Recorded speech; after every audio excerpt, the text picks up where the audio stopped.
देश में सड़क पर नमाज को लेकर सियासी तापमान फिर से चढ़ा हुआ है। हर नेताओं में बयानबाजी चल रही है। अक्सर विवादों पर रहने वाले मौलाना तौकीर रजा ने यूपी सरकार को चुनौती दी है और उन्होंने ये चुनौती सड़क पर नमाज को लेकर दी है।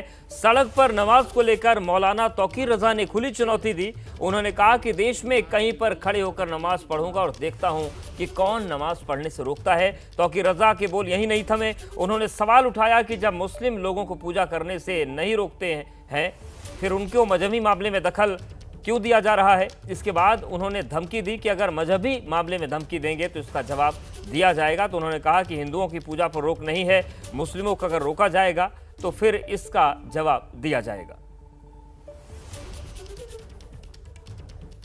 तो तौकीर रजा ने एक बार फिर से बयान दिया है। उन्होंने कहा कि हमारे मजहबी मामलों में दखल दिया जा रहा है और दखल दोगे तो इसका जवाब दिया जाएगा।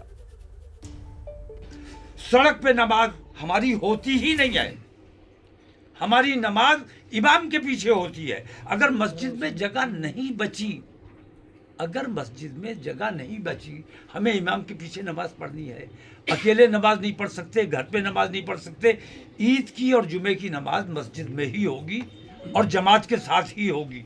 अब मैं अपनी मस्जिद में गया नमाज पढ़ने बाजमात और वहाँ मस्जिद फुल हो चुकी है, तो मुझे नमाज पढ़नी है। तो मैं अगर सड़क पे 2 मिनट के लिए 5 मिनट के लिए खड़ा हो गया, मेरा देश है यार, मैं कहीं पे भी खड़े होकर नमाज पढ़ूंगा और देखूंगा कि मुझे नमाज पढ़ने से कौन रोकेगा। जब हम तुम्हें पूजा करने से नहीं रोकते हैं, हम तुम्हारे रास्ते की रुकावट नहीं बनते हैं, तो हमारे मजहबी मामलात में मदाखलत अगर करोगे तो फिर अब इसका जवाब दिया जाएगा।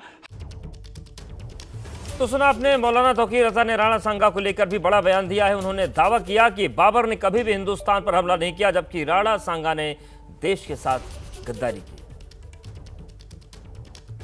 महाराणा सांगा साहब की इस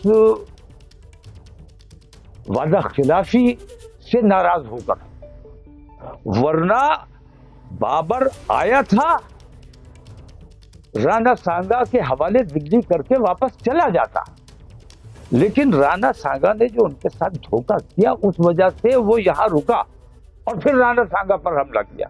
मुसलमान गद्दार नहीं है, बेवफा नहीं है, बेमुरव्वत नहीं है, दोस्ती निभाना जानता है।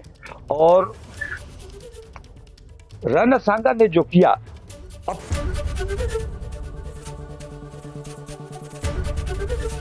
एबीपी गंगा, खबर आपकी, जुबान आपकी।